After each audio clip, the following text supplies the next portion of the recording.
bersama dengan TNI melaksanakan kegiatan silaturahmi dengan para purnawirawan TNI sebagai bagian dari upaya memperkuat komunikasi strategis antara generasi aktif dan para senior yang telah memberikan kontribusi besar bagi pertahanan negara.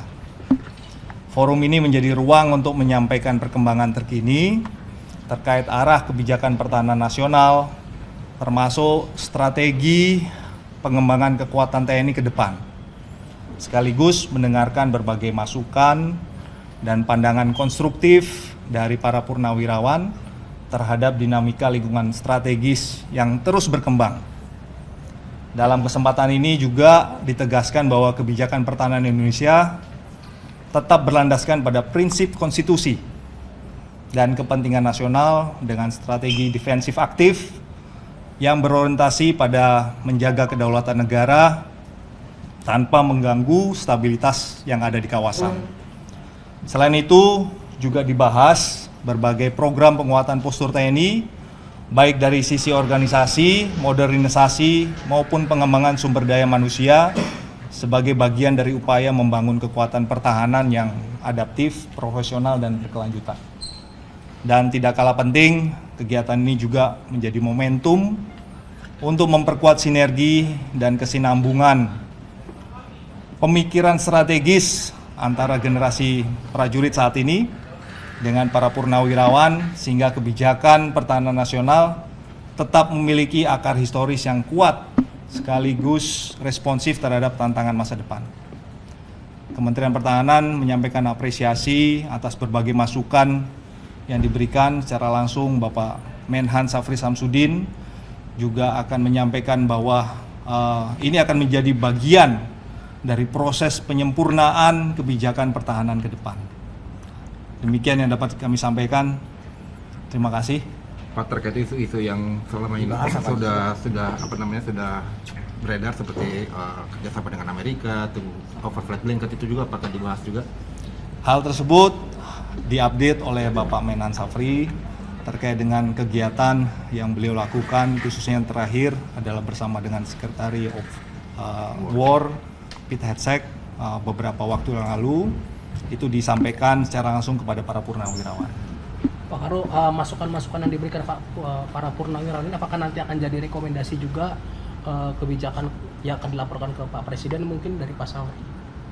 Tentunya ini adalah menjadi bagian daripada masukan-masukan dan informasi yang diterima dari para purnawirawan, para senior, dengan harapan kedepannya itu akan menjadi bagian dari evaluasi maupun perbaikan ataupun masukan-masukan input dalam pengembangan kebijakan pertahanan negara.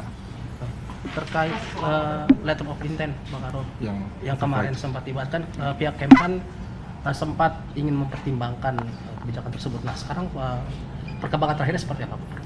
Ini merupakan salah satu forum dari bagian dari masukan-masukan yang diterima, ya. Purnawirawan tentunya punya pertimbangan, punya analisa yang sangat baik, sehingga nanti mungkin akan juga dibahas dengan kementerian dan instansi terkait dengan DPR terkait dengan letter of intent tersebut. Apakah terkait dengan kapal militer asing yang kemarin melintasi Selat Malaka, apakah juga menjadi salah satu perbincangan tapi dalam pertemuan? Itu tidak masuk dalam pembahasan karena itu adalah jalur lintas internasional, ya. ALKI yang dilewati merupakan jalur freedom of movement internasional dan itu sudah dijawab juga oleh Mabes TNI bahwa tidak ada pelanggaran dalam hal tersebut.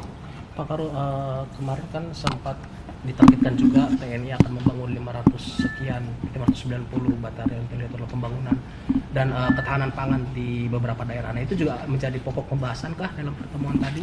Itu termasuk bagian yang dijelaskan oleh Bapak Menhan dan Bapak Panglima TNI tentang pembangunan kekuatan TNI ke depannya, dan rencana setiap tahun akan dibangun 150 batalion teritorial pembangunan. Terima kasih. Apa ada resistensi dari para purnawirawan soal kebijakan pembangunan militer kita atau mendukung semua 100%? Sebagian besar merasa mendapatkan informasi secara positif. Sebagian besar mendapatkan responsif yang positif, ya, setelah mendapatkan penjelasan dari Pak Menhan maupun Bapak Panglima TNI, kaitannya dengan pengembangan kekuatan ke depan. Akhirnya para purnawirawan ikut mengetahui perkembangannya setelah beliau sudah tidak berada di jajaran TNI maupun Kementerian Pertahanan. Itu merupakan hal-hal yang positif yang terjadi. Pak, kalau terkait pasukan perdamaian apakah juga dibahas, Pak? Yang terkait termasuk terkait dengan perkembangan pasukan perdamaian yang ada khususnya di Libanon, itu termasuk menjadi masukan-masukan dari para senior supaya evaluasi ke depannya bagaimana, termasuk dengan perkembangan yang ada saat ini di Libanon Selatan maupun perkembangan geopolitik yang ada di Selat Hormuz, itu menjadi bahan-bahan masukan dari para purnawirawan. Saya kira itu ya. Terima kasih.